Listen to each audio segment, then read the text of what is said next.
I haven't watched this one, but I kind of remember some of this happening. Uh, I don't know, a couple years ago, I think.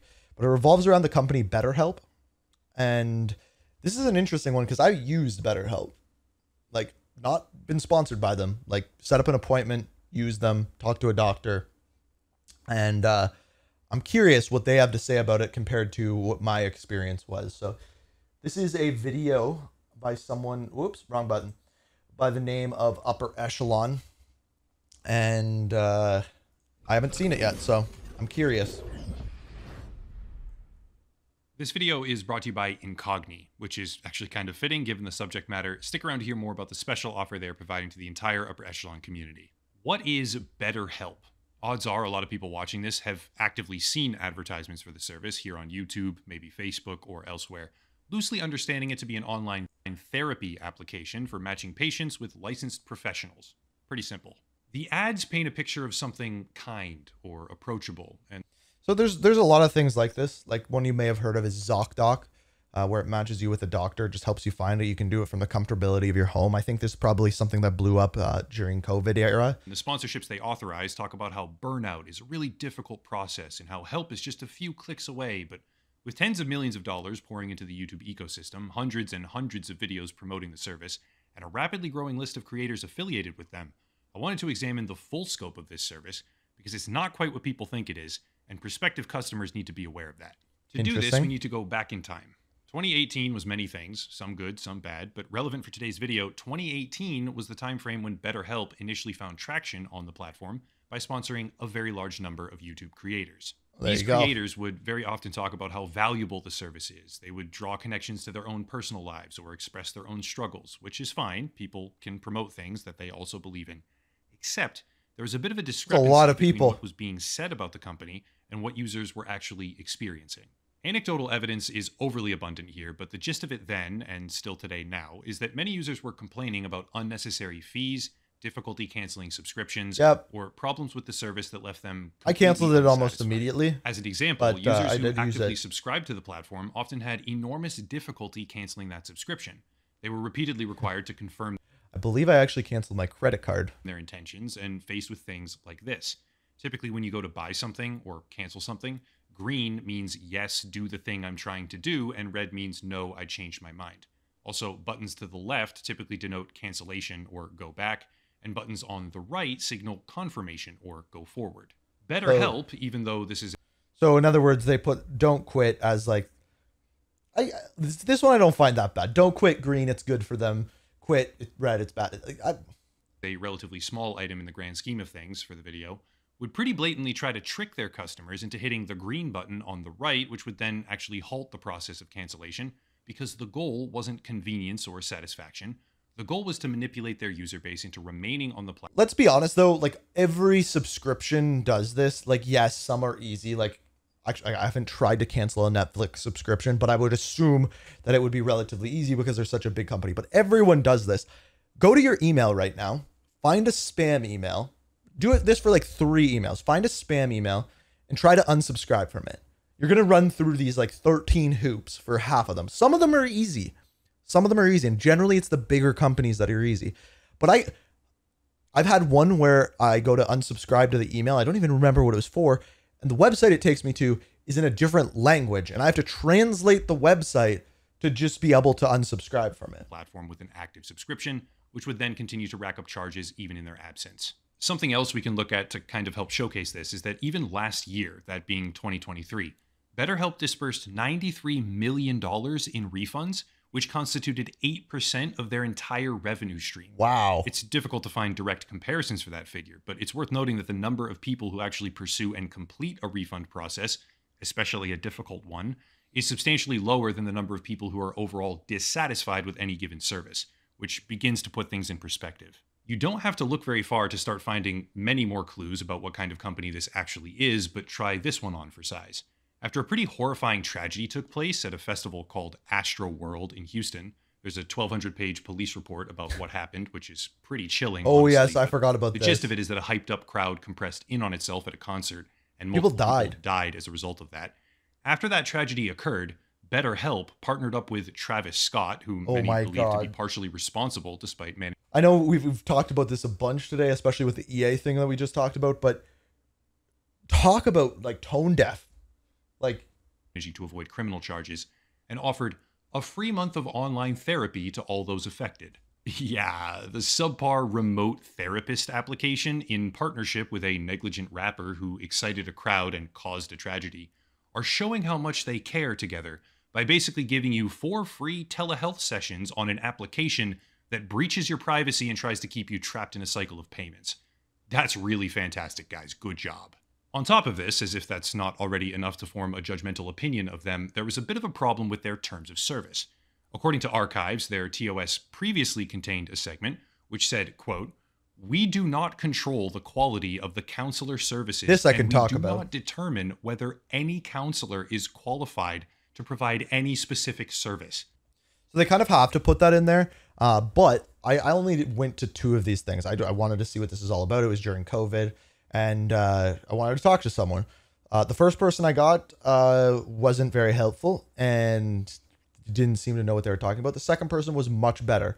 What I will say is if you've ever gone to therapy or anything like that, this is the same with any therapist. Some of them freaking suck. And I'm assuming that's why they have that in there. And yeah, but they should definitely say that, oh, all our therapists are certified counselors or have this sort of certificate or something. What?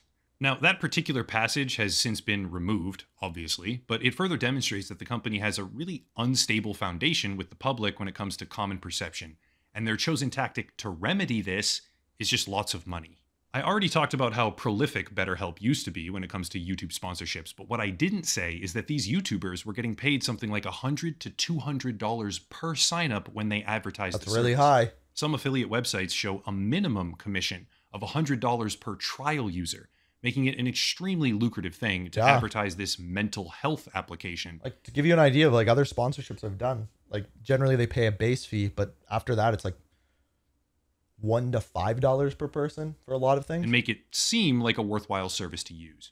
Well, that was then, and this is now. So what precisely is connecting these 2 points in time?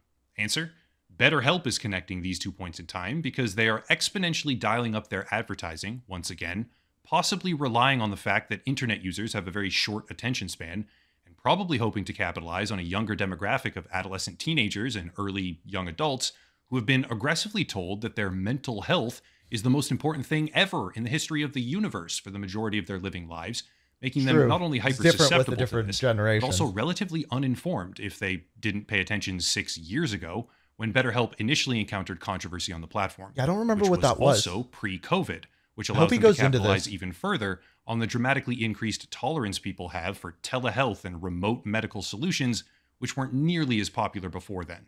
According to research by the Out Loud group, BetterHelp went from sponsoring roughly 392 videos in third quarter 2022 up to 636 in first quarter 2023, 1,237 in the second quarter, nearly 2,000 in the third quarter. That's a pretty massive increase over time, on track to be roughly 10 times higher over the span of just 1 year. But seeing that made me wonder why. Why are they doing this now? And what's the reason to dial up advertising that much on a platform whose community previously ejected them with very little sympathy? I wish you went into that a little bit more. This video is brought to you by Incogni. Incogni is all about online privacy and data protection. That's actually, I believe that this is actually a service that cancels subscriptions, which is a very good been one of my hobbies lately, owing to how I'm gonna important skip it. protecting your data is as well. Legal permission to work on so much information on subscription to Incogni. Promo code Echelon for 6. Question is, there you go. why? Sign up Why for would Incogni BetterHelp with come Echelon. back and dump that much money into YouTube right now? Well, I dug around for a while, no luck here, no luck there, but finally I stumbled on something. CareDash. Now, for anyone who doesn't know, which is probably everyone, CareDash is a platform meant to connect people to various doctors, dentists, Okay, so like and ZocDoc. therapists. But I shouldn't say the word is here, because CareDash doesn't exist anymore. Yeah, it turns out CareDash was a fraud scheme that had been posting profiles of real physicians, clinicians, and therapists. Well, that didn't most actually importantly, work for them? without their knowledge or consent. That might seem strange, but the incentive is actually very, very straightforward. CareDash would host the profiles of real therapists, but then if someone tried to use their platform to actually book an appointment with that therapist, CareDash would say, oops, sorry, they're not accepting new people right now, and refer that potential customer Yeah, directly that's to illegal. BetterHelp. Try to stay with me Oh, here. I learned through an escalated federal lawsuit that CareDash was operated by a company called NewFit Media. And NewFit Media is a multi-million-dollar startup funded by a venture capital firm called Link Ventures. It's got all the typical bells and whistles, world-class partnerships, and strong and passionate creative teams, etc., etc.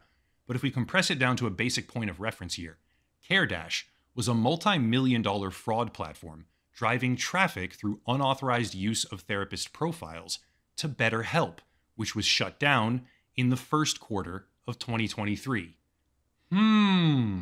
This is where my Chrome window almost crashed completely because I had so many tabs open. And yeah, turns out that BetterHelp is actually a wholly interesting. owned subsidiary acquired by a company called Teladoc in 2015. Teladoc is a publicly traded company, thankfully, which means they have to disclose financials. So What theoretically, is I he should gonna be able to find check here? what's happening, and presto goes the dynamite. Yes, I can. In the second quarter of 2023, shortly after the closure of CareDash, which was funneling customers directly to BetterHelp through a multi-million-dollar startup platform, and directly before they started exponentially increasing their advertising push on YouTube here, Teladoc Okay. disclosed that BetterHelp had roughly 476,000 paying users. That's a However, lot. in the fourth quarter of 2023, as BetterHelp is approaching a 10 times higher amount of advertising on YouTube, again, according to research from the Out Loud group, Teladoc disclosed that the number of paying users for the platform had actually decreased to 425,000. That may seem So small, their but it's numbers actually going about down. So they're 50,000 just. users, and it's over It 10%. sounds like to me that they had this sketchy way of marketing through that website, and then that got taken down. So they're like, okay, how can we make more money? We're going to invest in advertisements through social media, sponsoring various different content creators. That's what it sounds like to me. Of their entire customer base. From my perspective, based on the information I've collected so far, it seems like the company is desperately trying to make up for the loss of CareDash, which was Yeah. benefiting them tremendously as a primary user intake method through their affiliate program, despite not being directly associated with BetterHelp as a company. And they're bleeding subscribers every single day as So they here's the question that's going through my mind right now. This is what I'm thinking about. Does using CareDash make BetterHelp evil? Like, if you were to get a referral to a doctor through a sketchy route, is that the fault of the doctor you end up with, or is that the fault of the other company to begin with? And I'm guessing that's why that other company got in trouble. But I'm trying to decide whether that makes BetterHelp evil or not, and I don't know. I don't know. It's sketchy, but I still don't know. funnel money back into YouTube, hoping that people have somehow forgotten who they are. That's my guess. Thankfully, there's a couple more pieces of the puzzle here that tie everything together quite nicely, so yeah, let's go over those before doing a final summary. In July of 2023, BetterHelp was officially charged and penalized for sharing health questionnaire answers and other data with advertisers. Yeah, that's It's a paltry fucked. Like, that's you are going to a place where anonymity is very important, and they're not supposed to share anything, but sensitive health data would fall into that. And I get why if their sales are down, yeah, we have all this information on people, but you're a healthcare provider. And there's laws, big laws, especially I know in Canada, because I used to be a paramedic, that we could not say anything to anyone about patients, like even family, let alone to sell it. Like, so I don't know, like, where that falls under, and if the FTC or SEC or whoever would get involved with that. sum to be Oh, never mind. The article, they had to pay $7.8 million. completely honest, 7 point whatever million dollars. Affected users, of which there are roughly 800,000, are getting Okay, so they sold 800,000 sensitive health datas of people to companies, and they have to pay 7.8 million. I would love to know what they got paid for that. Debbie, stream, I'm glad you're enjoying, man. I would love to know. Love less to than know what they got $10 paid for each. that. While the company seems to spend more on YouTube advertising in a single year than the entire fine demanded that they pay. But regardless, it gives a foot in the door to see what's really going on. Quote, despite representing to consumers that BetterHelp would keep consumers' information private and only use their information for non-advertising purposes, BetterHelp used and disclosed information obtained from consumers through the intake questionnaire and sign-up process for advertising, end quote. So they lied about the data policies, told their user base, we won't. So they're saying that they didn't use anything from individual people's sessions, but there's an intake questionnaire, which I took, and it asks personal information. Like it asks, like, have you ever experienced depression? Like things like that. Use this information and then turned around immediately and used it for advertising. Awesome. But it gets better, or it gets funnier, maybe. That's probably the wrong word. These are serious topics, I know. But consider this. In 2018, CEO Elon Musk okay, so this is where he's going to get into post that said, quote, one of the favorite conspiracy theories was that our business model is selling data to third parties. Oh. This is such a far-fetched conspiracy that I feel awkward addressing it. Our model is simple. Members pay a fee to get counseling. Counselors are paid to provide counseling. We are in the counseling business, not in the data business. There is nothing we take more seriously than the security and privacy of our members. It also goes without saying that counseling is a strictly regulated space, and selling such data would be a gross violation of federal laws, yeah, no kidding, state laws, HIPAA regulations, and our own terms and privacy. I believe, so you guys have HIPAA in the States. I believe in Canada it's PHIPAA. It's something like Patient Health Information Privacy Act in Canada, something like that. I can't remember it right now, but... Okay. Conspiracy theory, hardly even worth responding to, I guess, according to one of the founders. But from 2013 to 2020, according to the now settled FTC investigation, docket C4796, the service was, quote, continually breaking privacy promises, monetizing consumers' health information to target them and others with advertisements for the service. For example, from 2018 to 2020, respondent used these consumers' email addresses and the fact that they had previously been in therapy to instruct Facebook to identify similar consumers and target them with advertisements for the service, bringing in tens of thousands of new paying users. How are they only charged $7.8 million? End quote. Oopsie. So BetterHelp is growing just fine while ignoring basic data protection and privacy. But then, after the practice is discontinued, and after an openly criminal affiliate of theirs no longer funnels patients to them with fraudulent profiles, that's when they suddenly take a nosedive and start hemorrhaging customers. Correlation does not necessarily equal causation, but I mean, come on. It actually goes even deeper. According to an investigation by Jezebel, which monitored traffic from the BetterHelp application and then compared some of it to associated personal data records from Facebook, from the moment the intake questionnaire was filled out, quote, BetterHelp began to silently slip data to dozens of third parties, monitoring our behavior online and signaling to they were making like probably Facebook, the majority Google, of their money Snapchat, off of and this. Pinterest that we were considering BetterHelp treatment. Further down, quote, during a session with a therapist, we found that metadata from every message, though not its contents, was also sent to the social media company, meaning that Facebook knew what time of day we were going to therapy, our approximate location. Holy crap, man. So not only that, so there was two ways of doing the therapy. You could message your therapist. I never did that, or you could go on like a FaceTime call. And what they're saying here is that when you'd send messages to your therapist, those would get sent. And how long we were chatting on the app. When we asked about this directly, BetterHelp declined to elaborate on why a social media company needed to know quite so much about when and how we were asking for help, details that were connected to our Facebook profiles and thus our identities, end quote. That's a lot, but let's do a summary here. So in other words, they would take your data of when you were requesting help or going on to calls and for how long.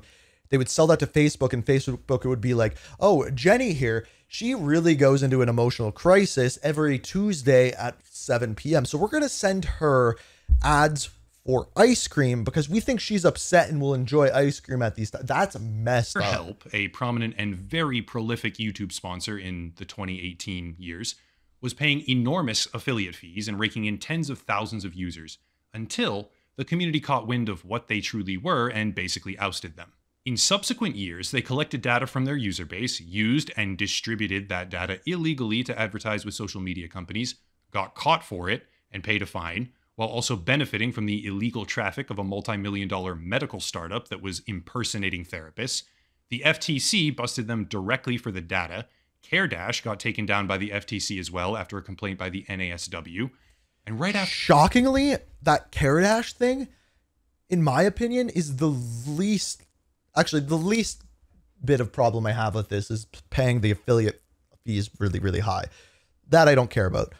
The CareDash thing is messed up because they're lying about the doctors that are on it, but then they still have people that they can refer you to. So that one, but then the one where they're selling information. After all of this happens, BetterHelp starts bleeding tens of thousands of subscribers. Yeah, of course. Meanwhile, they start massively dialing up their YouTube advertising campaigns, including the number of videos that they actively sponsor. Because what? Time to try it all again? As if the YouTube community isn't going to remember who you are and what you did, on top of the other stuff you just did in the meantime while trying to make a comeback? Really? That's the plan? I can't say for sure, and I don't have absolute certainty, but what I see is a company trying to weasel its way back into the ecosystem, and I'm not having it. Please let people know, please make other creators aware that while sponsorships are perfectly fine, of course, I do understand people need money. If they can, it's probably best to find a sponsor that's a little bit more reputable than BetterHelp, because pretty much any YouTube sponsor is more reputable than BetterHelp. I don't normally ask this, but please share the video around. If you want to support, there's links down below. Protect your data with Incogni, kind of a perfect sponsor for this one. Locals and Patreon for monthly memberships, etc., etc. But all right, that was by Upper Echelon. Very good video, very good research. I love videos like that. Sketchy company, yeah, and selling data to begin with is messed up, but to do it for a medical company, I like there should be jail time given out for that, not a $7.8 million fine. I would love to know what companies like Facebook and other companies were paying for that kind of medical information to be sent to them, because that's sensitive information. And keep in mind, that makes companies like Facebook pretty freaking sketchy too. They know that they're buying medical data. They don't care. They want all of it. So just keep that in mind as well. Anyway, what time is it? 11:16. I'm going out to breakfast with my mom.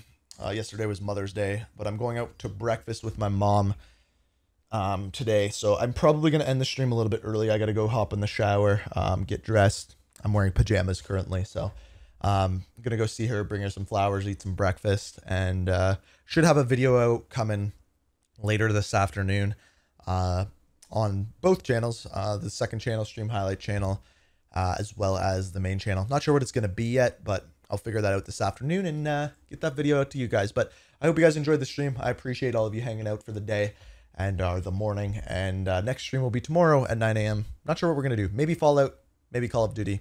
Haven't decided yet. But yeah, thanks for coming. Sorry the stream crashed halfway through. And